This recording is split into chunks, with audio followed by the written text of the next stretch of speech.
ThirdLove is a women's intimates company. It's about 6 years old and really all about the perfect fit. We offer up to 78 sizes in any style, which makes it really challenging to be able to manufacture, but it's enabled us to reach customers who previously haven't been able to find a great fitting bra before. We pioneered half cup sizes, so we invented like A.5, B.5, which, as a man, I didn't realize was a void in the market. Yeah, I would have thought that would have happened a long time ago, but yeah. That was something that we invented. And my role at ThirdLove is I'm Vice President of Manufacturing and Supply Chain. So my team is responsible for sourcing, production, through quality assurance, as well as warehousing and logistics. Well, that must be pretty difficult across 78 different sizes for one product. It is. Wow. Definitely. How do you manage the inventory then? Do you have to make all of these things and just hope that they sell, or how do you manage that side of things? Well, that is challenging. So inventory management and planning, I think, is a challenge for almost every retailer. Yeah. But yes, you have to make sure, you have to be able to make and keep all sizes and every style in stock to be able to service your customers. But we don't do that perfectly. There are times when customers will come on the site and can't find her size, unfortunately. So that's part of my job, is to figure out how can we get our supply chain to be more responsive to our inventory needs and demand planning. It'd be great if the industry could get to a point where you design, sell, and then make the product. Because obviously you could then, have as many sizes as you want. Yeah, in fact, ThirdLove began as on-demand manufacturer or on-demand service. And so that was the intention of the company, but found that the supply chain wasn't there to be able to respond to and make personalized product for every person. Well, this is really interesting, because what do we as an industry need to do to get to that point? Let's take bra or intimates as an example. How can we get to that point, and what's stopping us being there? Because we all want to be there. Yeah, I think that there are a few things that made it challenging for ThirdLove. First, it's starting a business. So when you have no scale, it's very difficult to be able to, every product does not have economies of scale or cost efficiencies. So the product ends up being very expensive if you're just making a one-off. So I think it's more possible if you're larger, but bras in particular are very, very complex. There are more than 30 components that go into any one piece.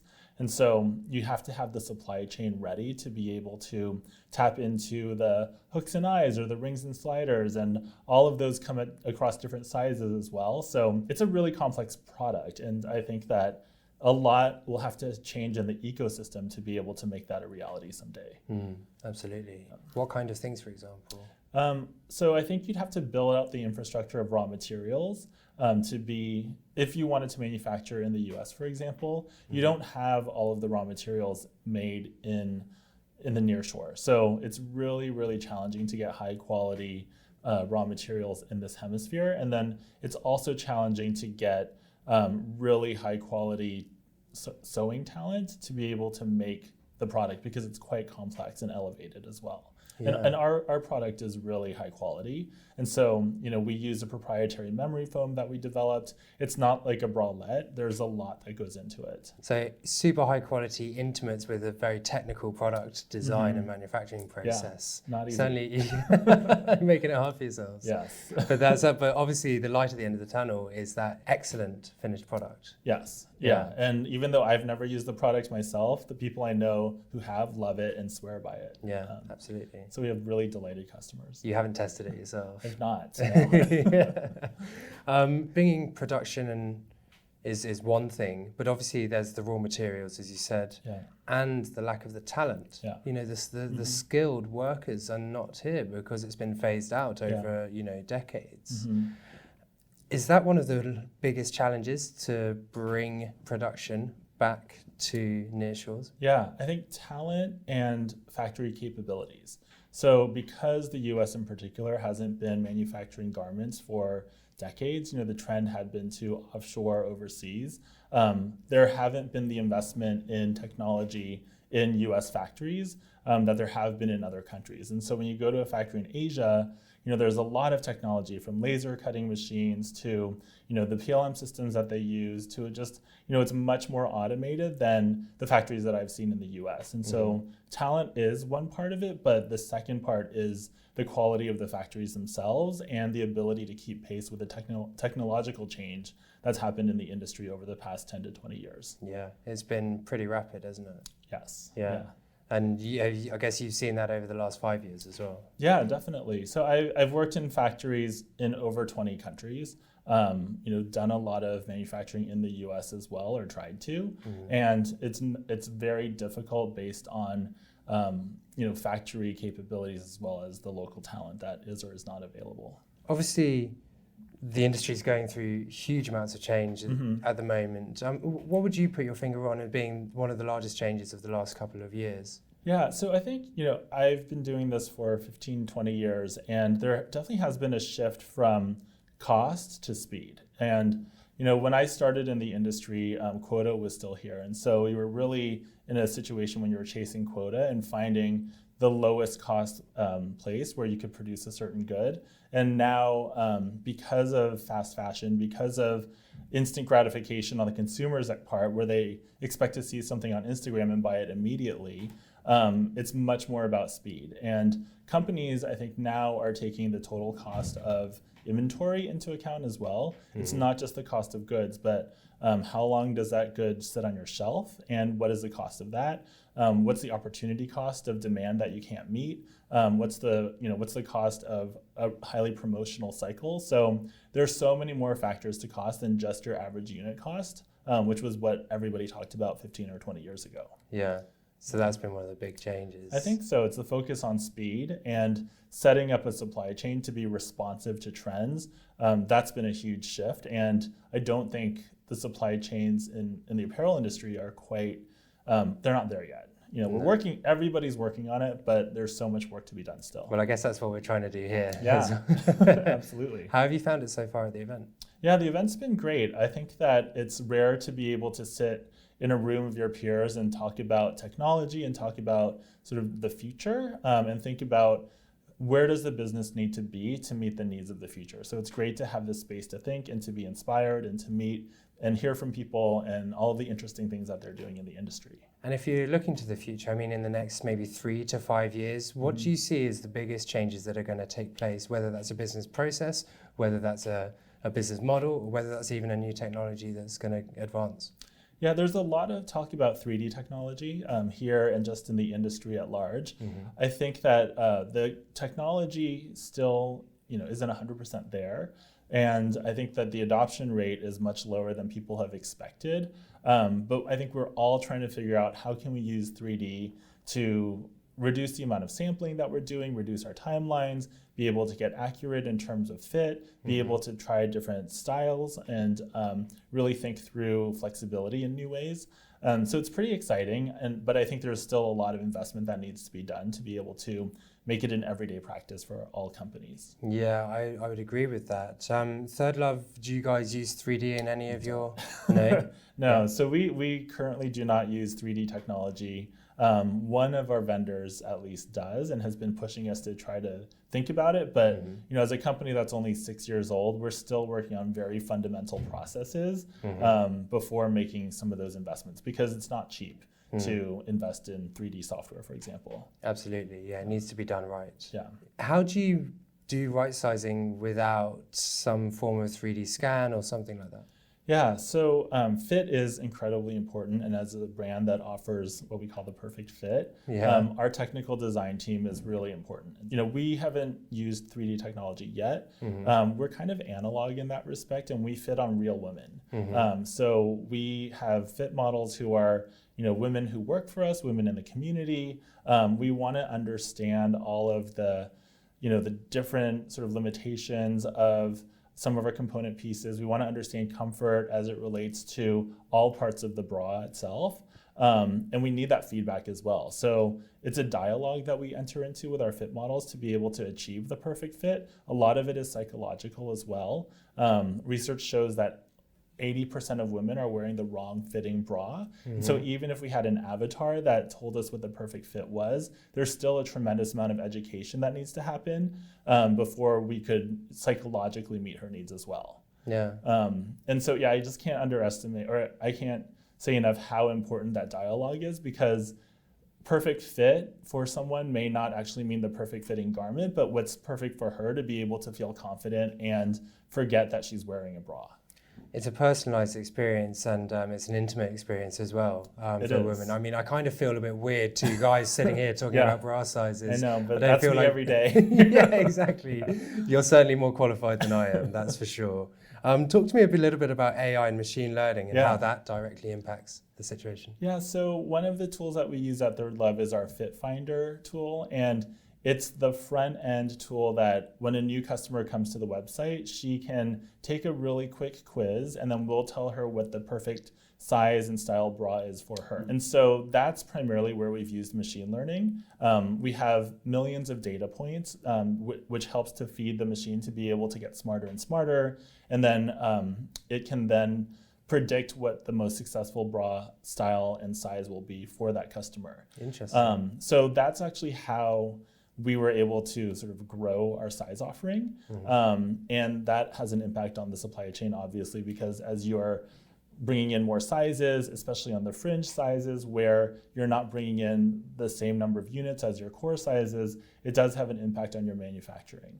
Absolutely. We haven't really used AI and machine learning in the supply chain itself, but the supply chain does have to respond to a lot of the tools that we've been implementing on the front end. That's quite interesting. Tell me about this quiz. How many questions are in it? I think there are 13. I can't remember exactly, but it's a really quick quiz, and it's very visual. We have line drawings of women's breast shapes, and so you can say which breast shape do you most identify with, and we can help solve your fit challenges. Because I would imagine that obviously there's a breast shape, but also there's a body shape as well.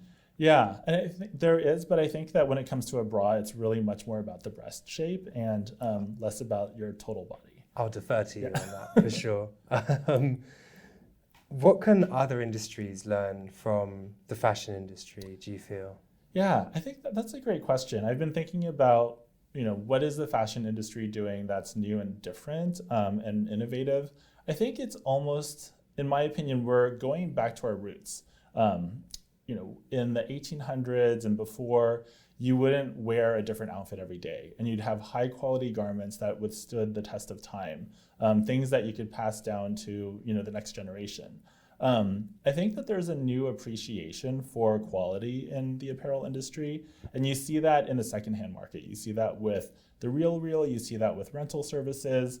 It's really thinking about the end of life of a garment, which I think other industries can think about as well. So when you think about consumer electronics and just how there's planned obsolescence in your iPhone, for example, or any device, you start to think about what is the secondary market for that? And there is one, but can we be more intentional about that so that we can be thoughtful about how we design things? And I'm not saying that the fashion industry is there by any means, but I do see a trend starting where people are thinking about that more now than at any other point in my career. And that's exciting to see, this sort of back to the basics trend where you're thinking about high quality. Yeah, well said, I think. That's a very interesting point.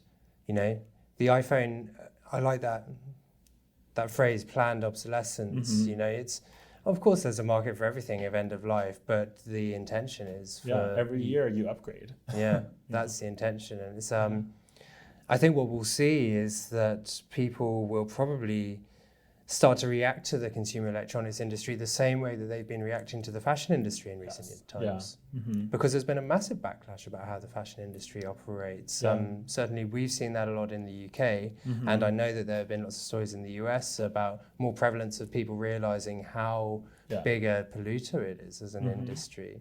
So it's quite interesting that other industries don't get the same stick as the fashion industry gets, even though, in some ways their business models are just as wasteful.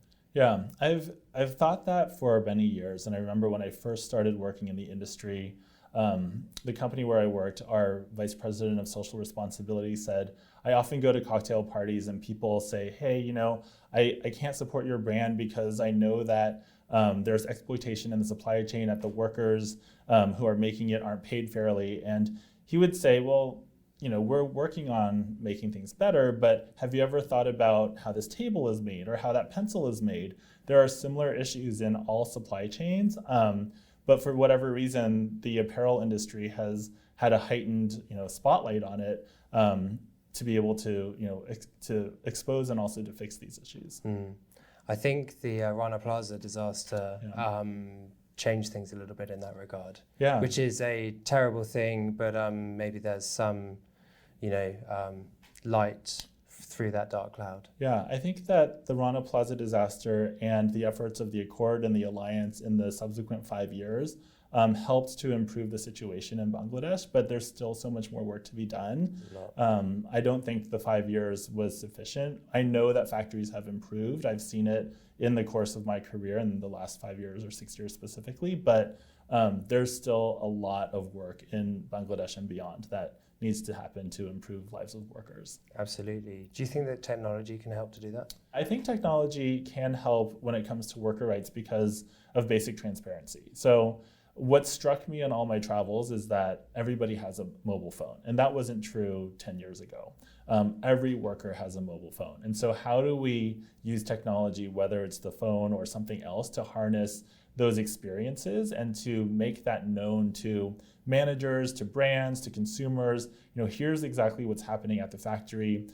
Here's, you know, the worker, and here's her, this is who she is, this is her life, it's her family, and this is her experience. Bringing that to life in a meaningful way could be a catalyst for change. Finally, I just want to ask you about whether you have any interesting facts. I mean, you've been working in this area for the last 15, 20 years. Yeah. There's obviously been so much that goes on.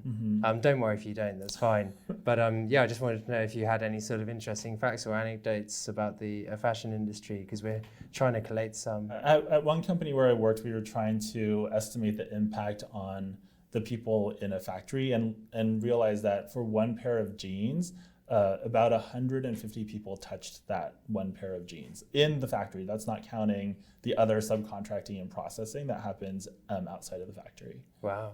150 people. Yes.